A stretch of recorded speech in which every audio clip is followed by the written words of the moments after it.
아침이 이렇게 길 줄은 몰랐습니다. 눈은 떴지만 일어날 이유가 없다는 사실을 깨닫는 순간부터 하루는 이미 기울어 있었습니다. 출근 시간이 사라진 자리에 남은 것은 시계 초침 소리와 정막뿐이었습니다. 젊을 때는 하루가 모자라다고 느꼈는데 은퇴 후에 하루는 끝나지 않는 터널처럼 느껴집니다. 누군가를 만나야 할 이유도 없고 서둘러야 할 목적지도 없습니다. 그저 창문으로 들어오는 빛의 각도가 변하는 것만으로 시간이 흐른다는 걸 짐작할 뿐입니다. 사람들은 은퇴하면 비로소 쉬게 된다고 말합니다. 하지만 많은 이들이 말하지 않는 사실이 하나 있습니다. 은퇴와 동시에 가장 먼저 무너지는 것은 돈도 아니고 건강도 아니라 하루의 구조라는 것입니다. 하루를 떠받치던 질서가 사라지는 순간 삶은 생각보다 빠르게 흐트러집니다. 서울 외곽에 사는 한 남자의 이야기입니다. 그는 대기업에서 평생을 보냈고 누구보다 성실하다는 평가를 받으며 살아왔습니다. 정년을 채우고 회사를 나오는 날 그는 담담했습니다. 이제야 나만의 시간이 시작된다고 스스로를 다독였습니다. 하지만 집에 돌아온 다음 날 아침 그는 이상한 공포를 느꼈습니다. 눈을 떴는데 어디에도 가야 할 곳이 없다는 사실이 그를 압도했습니다. 아내는 이미 일상에 익숙해진 리듬으로 움직이고 있었고 자녀들은 각자의 삶으로 흩어져 있었습니다. 그는 하루 종일 텔레비전을 켰다 끄기를 반복했고 저녁이 되어서야 자신이 거의 말을 하지 않았다는 걸 깨달았습니다. 며칠이 지나자 요일 감각이 흐려졌고 한 달이 지나자 몸도 마음도 무거워졌습니다. 병원에서는 특별한 이상이 없다고 했지만 그는 점점 자신이 쓸모없는 존재가 된 것 같다는 생각에 잠을 이루지 못했습니다. 그가 가장 힘들었던 건 돈이 줄어드는 불안보다도 자신이 누구였는지를 설명할 말이 사라졌다는 사실이었습니다. 회사에 다닐 때 그는 명함으로 자신을 소개했지만 이제는 그 명함이 아무 의미도 갖지 못했습니다. 은퇴는 직장을 잃는 일이 아니라 역할을 잃는 일이었습니다. 또 다른 이야기는 지방 중소도시에 사는 여성의 사연입니다. 그녀는 평생 가족을 위해 살아왔고 아이들을 키우며 바쁘게 시간을 보냈습니다. 아이들이 독립하고 남편이 먼저 은퇴한 뒤 그녀도 일을 그만두게 되었습니다. 이제는 여유롭게 살 수 있을 거라 생각했습니다. 하지만 하루는 생각보다 조용했고 조용함은 곧 외로움으로 변했습니다. 아침에 일어나 밥을 차려도 함께 먹을 사람이 없었고 하루 종일 누구와도 대화를 나누지 않는 날이 늘어갔습니다. 그녀는 스스로를 부지런한 사람이라고 생각해왔지만 막상 해야 할 일이 사라지자 몸이 말을 듣지 않았습니다. 산책을 나가려다도 괜히 귀찮아졌고 어느 순간부터는 거울을 보는 일조차 줄어들었습니다. 그녀가 무너진 건 체력이 아니라 삶에 대한 기대였습니다. 이 두 사람의 공통점은 특별히 준비가 부족해서가 아니었습니다. 그들은 성실했고 남들보다 뒤처지지 않게 살아왔다고 믿었습니다. 하지만 은퇴 이후의 삶은 성실함만으로 버텨지지 않았습니다.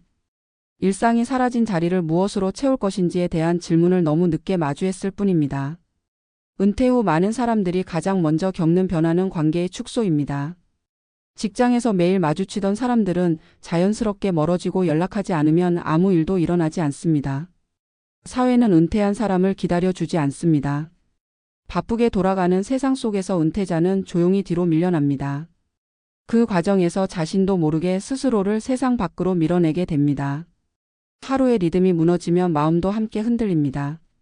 아침에 일어나는 이유가 없고 저녁을 기다릴 이유도 없어집니다. 이런 시간이 반복되면 사람은 점점 자신을 돌보지 않게 됩니다. 건강을 챙길 동기도 약해지고 사람을 만날 용기도 사라집니다. 그리고 어느 순간 은퇴는 자유가 아니라 고립으로 느껴지기 시작합니다. 많은 은퇴자들이 말합니다. 차라리 일이 힘들 때가 나았다고. 적어도 그때는 내가 필요한 사람이라는 확신이 있었다고. 은퇴 후의 하루는 아무도 나를 찾지 않는다는 사실을 매일 확인하는 시간이 되었다고. 하지만 이 이야기는 절망으로 끝나야 할 이야기는 아닙니다. 중요한 것은 은퇴 이후를 어떻게 살아야 하는지에 대한 상상력을 늦지 않게 키우는 일입니다. 일을 그만두는 날을 준비하는 것이 아니라 일을 그만둔 다음 날의 아침을 준비해야 합니다. 어디에 속할 것인지, 누구와 연결될 것인지, 무엇으로 하루를 채울 것인지에 대한 고민이 필요합니다. 은퇴는 끝이 아니라 전환입니다. 하지만 전환에는 방향이 필요합니다. 방향 없는 전환은 추락과 다르지 않습니다. 하루의 구조를 다시 세우고 작은 역할이라도 스스로에게 부여할 때 비로소 삶은 다시 숨을 쉽니다.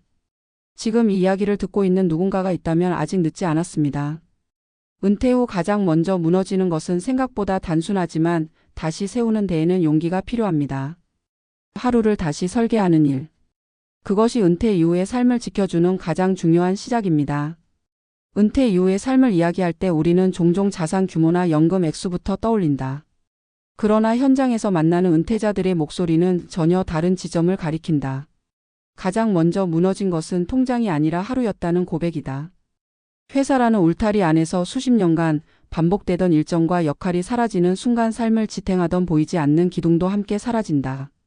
은퇴는 직장을 떠나는 사건이 아니라 구조를 잇는 경험에 가깝다.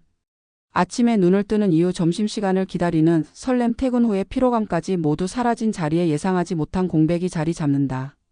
이 공백은 처음에는 자유처럼 느껴지지만 곧 방향을 잃은 시간으로 변한다.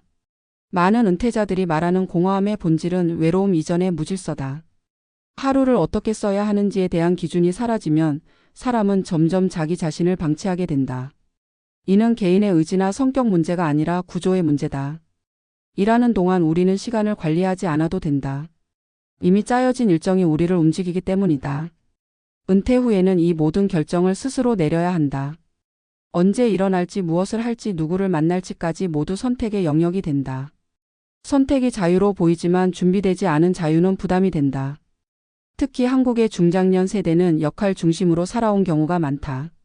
직함과 직무를 통해 자신을 설명해왔고 가족 안에서도 경제적 책임이라는 명확한 위치를 갖고 있었다. 은퇴와 동시에 이 설명서가 사라지면 자신이 누구인지에 대한 질문이 남는다. 이 질문에 답하지 못한 채 시간이 흐르면 우울과 무기력은 자연스럽게 따라온다. 은퇴 이후의 심리적 붕괴는 갑작스럽게 찾아오는 것이 아니라 아주 사소한 변화에서 시작된다. 아침 식사를 거르는 날이 늘어나고 외출 빈도가 줄어들며 전화벨이 울리지 않는 하루가 반복된다. 사람은 타인과의 접촉을 통해 자신이 여전히 사회의 일부라는 감각을 유지한다. 은퇴는 이 접촉을 급격히 줄인다. 직장이라는 공동체가 사라진 뒤 새로운 공동체를 만들지 못하면 사회적 고립은 피하기 어렵다. 특히 남성 은퇴자들의 경우 일 중심의 인간관계에 익숙해 취미나 지역 기반 모임으로 이동하는 데 어려움을 겪는 경우가 많다. 여성 은퇴자 역시 가족 돌봄 역할이 줄어든 이후 자신만의 삶을 다시 설계하지 못하면 깊은 허탈감을 느낀다. 은퇴 이후의 문제는 개인의 나약함이 아니라 사회가 충분히 준비시켜주지 않은 전환의 결과다. 우리는 은퇴 시점은 계산하지만 은퇴 이후의 시간은 상상하지 않는다. 몇 살에 그만둘 것인지는 고민하지만 그 다음날 아침에 무엇을 할지는 묻지 않는다. 이 공백이야말로 은퇴 설계에서 가장 위험한 부분이다. 전문가들이 말하는 은퇴 준비란 단순한 재무 계획이 아니다. 하루의 구조를 다시 만드는 작업이다. 정해진 출근 시간 대신 정해진 기상 시간과 활동 계획을 세우고 직장 동료 대신 만날 사람을 의도적으로 만들어야 한다. 작은 일이라도 꾸준히 맡을 역할이 필요하다. 그것이 유급이든 무급이든 상관없다. 중요한 것은 누군가에게 필요하다는 감각이다. 이 감각이 유지될 때 사람은 자신을 돌보고 내일을 기대할 수 있다. 은퇴는 쉬는 시간이 아니라 다른 방식으로 살아가는 시간이다. 이 전환을 부드럽게 만들기 위해서는 은퇴 이전부터 연습이 필요하다. 주말을 어떻게 보내는지, 회사 밖에서 어떤 관계를 맺고 있는지가 은퇴 이후의 삶을 예고한다. 은퇴 후의 삶이 두려운 이유는 알 수 없기 때문이다. 그러나 방향을 미리 정해두면 공포는 관리 가능한 불안으로 바뀐다. 은퇴는 누구에게나 찾아오지만 은퇴 이후의 삶은 각자가 만들어간다. 하루를 잃지 않기 위해서는 하루를 다시 설계해야 한다. 지금 이 글을 읽는 사람이라면 아직 준비할 시간이 있다. 은퇴는 끝이 아니라 삶의 다른 장으로 넘어가는 일이다. 그 장이 공백으로 남을지 새로운 이야기로 채워질지는 지금의 선택에 달려있다. 결국 은퇴 이후의 삶을 지켜주는 것은 돈보다 관계보다 하루를 대하는 태도다.